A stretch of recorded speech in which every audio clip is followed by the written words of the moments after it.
Every Tuesday, the same routine. He had no idea today would be different. She had 10 minutes to save her company. She wasn't watching where she walked. One collision, one cup of coffee, and a mistake she wouldn't recognize for 10 more minutes. She never looked back. She had no idea whose building she'd just walked out of. 10 minutes later, she found out exactly whose building she'd been standing in.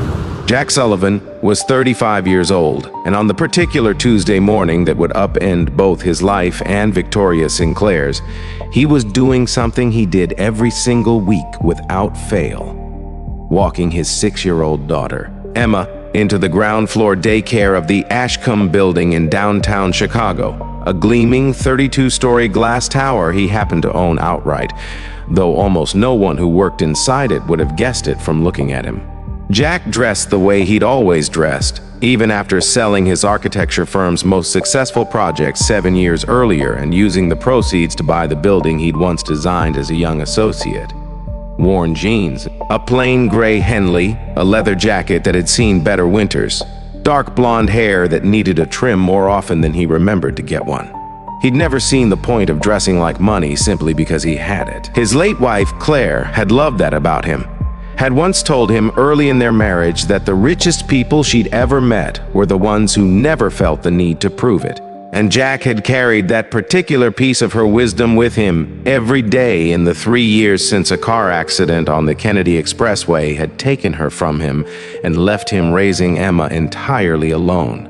He owned the Ashcombe building through a private holding company with a deliberately unmemorable name, managed the leasing decisions personally through a small, trusted team that answered directly to him rather than to any public-facing title, and made a point of visiting the property in person at least once a week, not as an inspection exactly, but because he liked walking through the lobby he'd once drawn on a drafting table at 26 years old. Liked seeing the building doing exactly what he'd designed it to do, filled with people building their own careers inside walls he'd once imagined empty.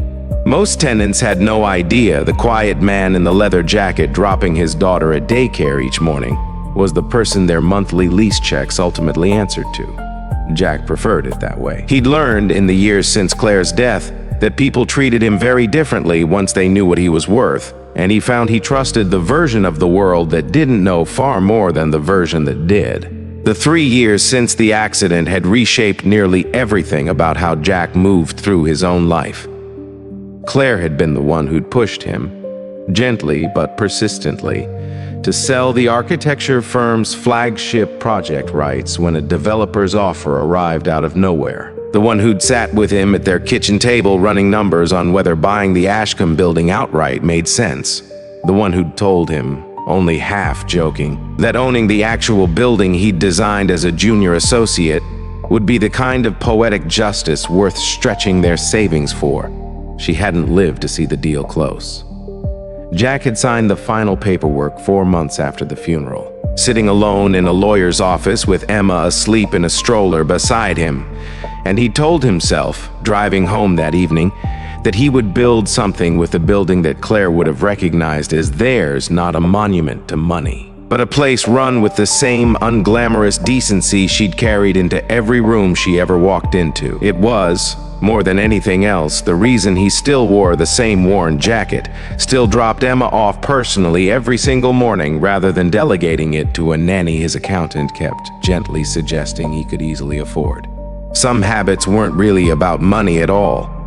Emma, for her part, thought her father's morning routine was the best part of her entire day, mostly because it always ended with him buying her a chocolate croissant from the small bakery kiosk near the lobby elevators before dropping her at Little Sprouts daycare on the ground floor, a routine so consistent that the bakery kiosk's owner, a warm, talkative woman named Doris, had Emma's order ready before Jack even finished ordering his black coffee.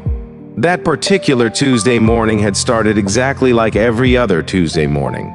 Jack signing Emma in at the daycare's front desk, crouching down to receive her enthusiastic goodbye hug, promising, as he always promised, that he'd be back by 5:30 to pick her up. right up until the moment he stepped back out into the lobby and directly into the path of Victoria Sinclair. Victoria was 38 years old, the CEO of Meridian Consulting Group, a mid-sized marketing and brand strategy firm that leased the entire 22nd floor of the Ashcombe building and had, for the past 18 months, been quietly hemorrhaging clients to more aggressive, better-funded competitors. She had built Meridian from a 3-person startup into a 120-employee firm through a combination of genuine talent and an increasingly desperate willingness to overpromise. And that Tuesday morning, she was 10 minutes away from the single most important pitch meeting of her professional life. A presentation to Harrison Cole, a notoriously selective private equity investor whose firm's backing could either save Meridian from the layoffs Victoria had been quietly delaying for months or, if the pitch failed, accelerate its collapse entirely. The 18 months leading up to that Tuesday had worn Victoria down in ways she rarely admitted even to herself. She had started Meridian at 26 with 2 former college roommates and a shared belief that honest, creative marketing work could outcompete the bloated agencies dominating the industry, and for nearly a decade, that belief had held true. But a string of lost accounts the previous year, 2 of them poached by a rival firm offering discounts Meridian couldn't sustainably match. One lost after a campaign underperformed for reasons Victoria still privately blamed on a client who'd ignored her team's strategic advice, had triggered a slow, compounding financial strain that she'd spent months managing through increasingly uncomfortable trade-offs. Delayed vendor payments, a hiring freeze she hadn't yet announced to her already anxious staff, and a growing, corrosive habit of treating every interaction outside her own executive team as a potential threat or distraction rather than a person deserving basic patience. She had barely slept the night before, had rehearsed her opening line in the mirror at 5 that morning, and had walked into the Ashcombe building lobby at 8:52 with a scalding cup of coffee in one hand, her phone in the other, scrolling through last-minute talking points while walking at a pace that left no room in her attention for anything or anyone in her path. Jack, stepping out of the daycare's glass doorway at the exact wrong moment, absorbed the full collision, Victoria's shoulder catching his chest, her coffee cup crushing between them, scalding liquid splashing across his Henley shirt and the sleeve of his jacket, the cup itself clattering to the marble floor. He staggered back half a step, more startled than hurt, already reaching instinctively to check that none of it had reached Emma, who had thankfully already disappeared into the daycare's play area behind him. Victoria, rather than apologizing, looked down at her ruined coffee, then up at Jack with an expression of pure, undisguised fury, the accumulated stress of 18 months of quiet, corporate desperation finding, in that instant, a target that had nothing at all to do with what had actually happened. "Are you serious right now?" she snapped, loud enough that several people crossing the lobby turned to look. "Do you have any idea what kind of morning I'm having? Watch where you're going." She glanced dismissively at his coffee-stained Henley and worn jacket, at the leather bag slung over his shoulder that held nothing more impressive than Emma's spare change of clothes and a paperback novel he'd been slowly working through during pickup waits. And something in her expression curdled further into contempt. "God, some of you people just wander around here like you own the place. I don't have time for this. Some of us actually have careers to get to." She said the last part with a pointed glance toward the daycare doorway behind him. A clear, cutting implication about exactly what kind of man spent his Tuesday mornings loitering near a children's daycare instead of being somewhere that mattered. And then, without waiting for a response, without offering so much as a tissue for the coffee soaking into his shirt, she turned on her heel and strode toward the elevator bank, already back on her phone, already rehearsing her opening line for the 9th time that morning. Jack stood in the middle of the lobby for a long moment, coffee dripping slowly from his sleeve onto the marble floor, more bewildered than angry. He'd been mistaken for plenty of things over the years by people who judged him on his jacket rather than his balance sheet. A delivery driver, once memorably a security guard he was actually paying the salary of, but rarely with quite that much venom packed into so few seconds. Doris, watching the whole exchange from her bakery kiosk with her mouth slightly open, hurried over with a stack of napkins, muttering something under her breath about that woman from 22 that suggested this wasn't the first time Victoria Sinclair had made an impression on the building's ground floor. Jack thanked her, wiped down what he could of the mess, and checked his watch, remembering, with a small, private irony he wouldn't fully appreciate for another 10 minutes, that he had his own meeting to get to, a quarterly review with his property management team on the 14th floor, followed, as it happened, by a courtesy sit-in on a pitch meeting his old business school friend. Harrison Cole had asked him to observe as a favor before Harrison committed his firm's capital to a company neither of them had worked with before. Victoria, meanwhile, rode the elevator to the 14th floor, not the 22nd, because Harrison Cole's investment firm had temporarily set up in a conference suite on 14 while their own offices across town underwent renovation. A detail Victoria's assistant had confirmed twice that week, and a detail that put Victoria, coffee-stained stranger already forgotten, standing in a glass-walled reception area exactly 9 minutes after the lobby collision, smoothing her blazer, running through her opening line one final time, entirely unaware that the man she'd just humiliated in the lobby was, at that exact moment, walking through a private door on the opposite side of the same floor. The pitch began smoothly enough. Victoria stood at the head of a long conference table, her senior team flanking her, presenting Meridian's growth strategy to an audience of 4 investment associates, and seated slightly apart at the head of the table with the quiet, unassuming presence of a man used to being underestimated in rooms like this. Harrison Cole himself, sharp-suited, silver-templed, listening with the careful, unreadable expression of a man who had heard 1,000 pitches and remained genuinely moved by perhaps a dozen of them. Victoria was good at this, genuinely good, and for the first 6 minutes of her presentation, she found her rhythm, hitting every beat she'd rehearsed, watching Harrison's associates nod along at her projected revenue graphs, feeling, for the first time in 18 exhausting months, something like real hope. It was at the 7-minute mark that the door at the far end of the conference room opened, and Jack Sullivan walked in. He'd changed shirts, a spare, plain white button-down he kept in his 14th floor office for exactly this kind of unplanned wardrobe emergency. But Victoria recognized him instantly. The same dark blonde hair, the same worn leather jacket now slung over his arm rather than his shoulders, the same face she'd looked directly into 11 minutes earlier while calling him careless and implying, cruelly, that he had no real career to speak of. Jack, for his part, recognized her too, and something in his expression, watching her mid-sentence at the head of the table, flickered with a complicated mixture of recognition and quiet, resigned understanding of exactly how this next hour was about to unfold. "Sorry to interrupt," Jack said, his voice easy and unbothered in a way that only deepened Victoria's sudden, plummeting sense of dread as she began in real time to reassess every assumption she'd made in that lobby 11 minutes earlier. "Harrison, you said 9:30. I know I'm early. I can wait outside."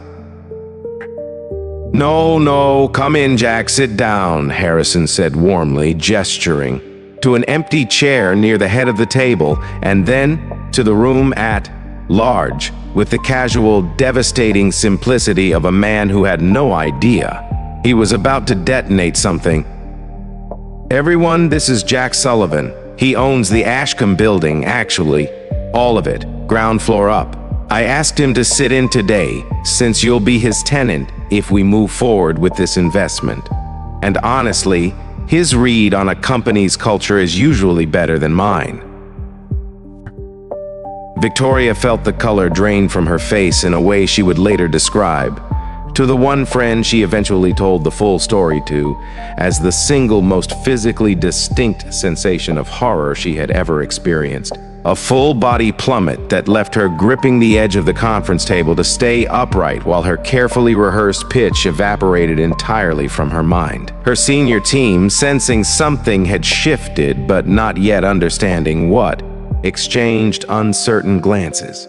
Jack simply nodded politely at the room, took his seat, and said nothing about the lobby, watching Victoria with an expression that wasn't cruel exactly, but that carried the unmistakable weight of a man waiting to see what she would do with the 10 minutes she'd just been given. Victoria did not handle it well, not at first.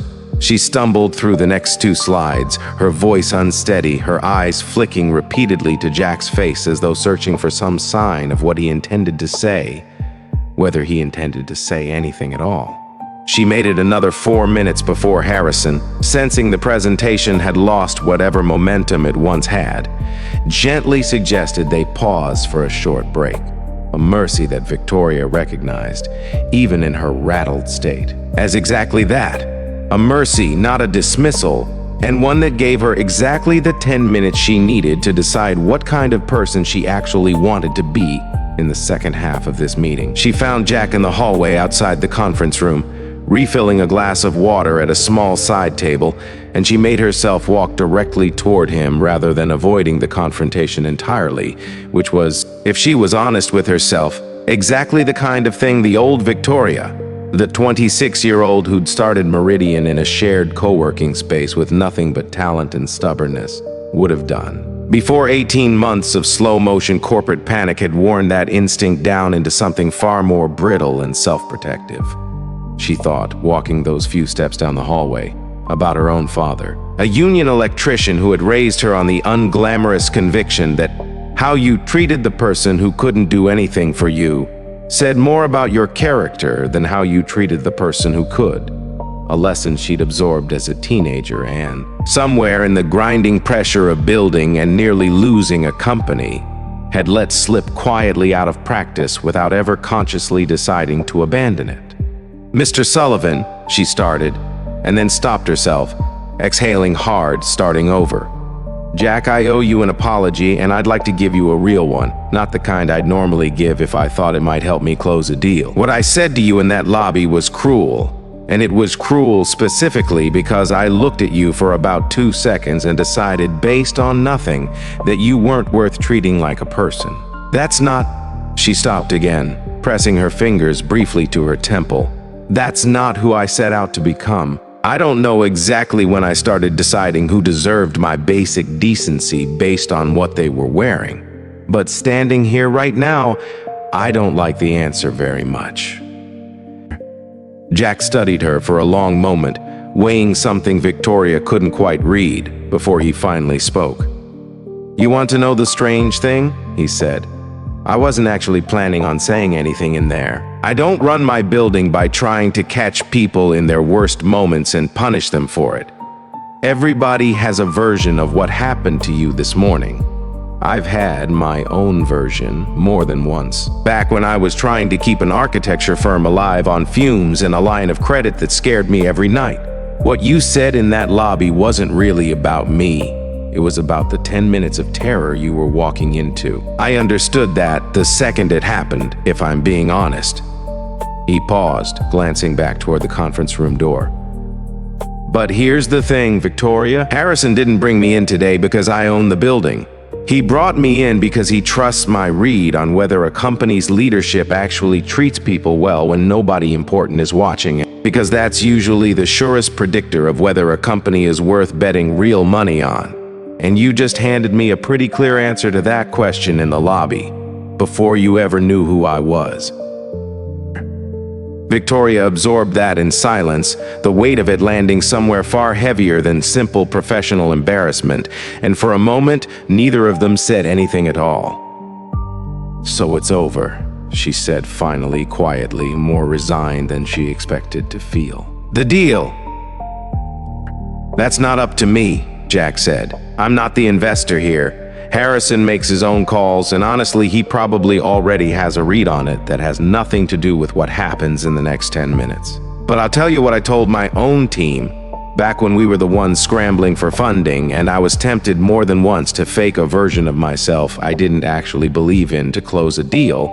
The version of yourself you show people when you think it doesn't matter is the only version that actually tells the truth about who you are. You've got about 10 more minutes in there to decide which version you want Harrison Cole to remember. He set down his water glass, offered her a small, not unkind nod, and added, "For what it's worth, the version standing in this hallway right now, the one who walked over here to apologize without me asking, is a version I'd probably want to do business with. Whether Harrison agrees is his call, not mine."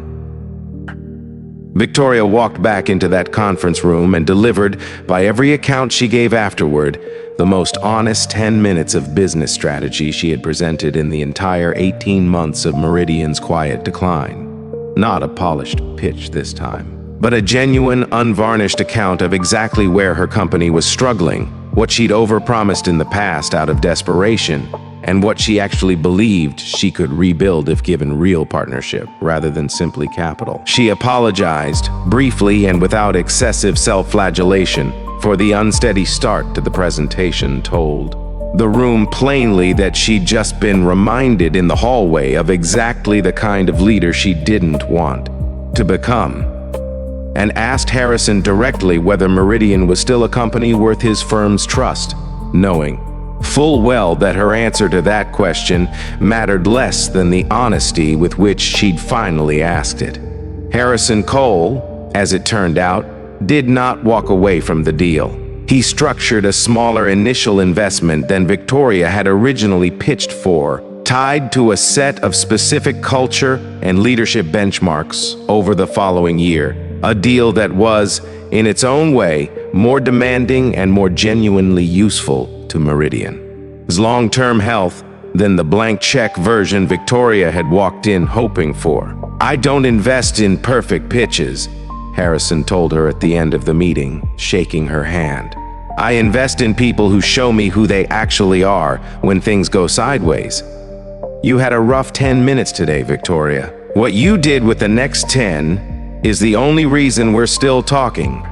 Victoria Sinclair spent the following months rebuilding Meridian Consulting Group with a different set of instincts than the ones that had gotten her into trouble. Instincts built less around impressing investors and more around the uncomfortable, ongoing work of actually becoming the kind of leader she'd claimed to be in that hallway apology. She instituted, somewhat to her own surprise, a company-wide policy requiring every employee, herself included, to spend one shift each quarter working the front desk or handling a customer-facing role they didn't normally occupy. A small, deliberate practice she'd built directly out of that Tuesday morning, designed to keep her and her leadership team from ever again drifting into the particular blindness that let a stranger's worth be measured by his jacket instead of his character. She also quietly reached out to two of the employees she'd nearly laid off during the worst of the previous year's financial strain, offering not just their preserved positions, but a genuine conversation about what the company could do better. A conversation she realized with some discomfort she should have had months earlier, regardless of how the Harrison Cole meeting had gone. She and Jack Sullivan crossed paths regularly after that, given that Meridian remained a tenant in his building, and their relationship settled over time into something neither combative nor especially warm at first. A professional courtesy built on the specific, hard-won respect of two people who had each, in different ways, been forced to reckon publicly with who they really were. Victoria found herself, in the months that followed, paying closer attention to the small interactions she'd once moved through on autopilot. Thanking the building's cleaning staff by name, holding the elevator for a stranger even when she was running late, and on more than one occasion, catching herself mid-impatience with a barista or a delivery driver and consciously choosing a different response than the one that would have come naturally a year earlier. It wasn't a transformation she announced to anyone. It simply became, slowly, the quieter architecture of how she moved through her days. It was Jack, not Victoria, who eventually suggested the daycare partnership that would become, over the following 2 years, the thing both of them were quietly proudest of: a subsidized childcare program for Ashcombe building employees, funded jointly by the building's ownership and its largest tenants, built directly out of a conversation Jack and Victoria had one evening in the lobby, months after the coffee incident, when Victoria, waiting for a late meeting to end, had watched Jack picking up Emma from Little Sprouts and asked, almost as an afterthought, how many of her own employees struggled to afford exactly that kind of care. The answer, once she actually looked into it, surprised her. Nearly a third of Meridian's staff either paid for childcare that ate deeply into their salaries or relied on patchwork arrangements with family members that fell apart more often than anyone liked to admit. The program launched 14 months after that lobby conversation, and Victoria insisted over Jack's mild objection that it carry both their names on the small dedication plaque near the daycare's entrance, a detail Jack eventually agreed to only because Emma, 6 years old and entirely unaware of the symbolism, thought it was wonderful that her name was tangentially attached to something with her own daycare's logo on it.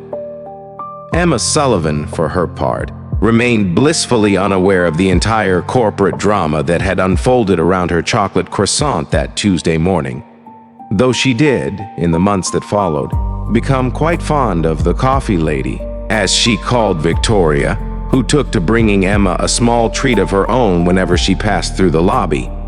A quiet, ongoing act of amends that had long since stopped being about repairing a first impression and had become simply a genuine fondness for a little girl who reminded Victoria, more than she ever admitted out loud, of exactly the kind of person she wanted to still be capable of becoming: unguarded, generous, and utterly unconcerned with anyone's jacket. If this story reminded you that the worst version of ourselves usually shows up in the moments we think don't matter, and that real character is what you do in the 10 minutes after you're caught, that's exactly why these stories are worth telling, like this video. Subscribe if it moved you, and tell us in the comments, have you ever misjudged someone completely? And what happened when you found out the truth?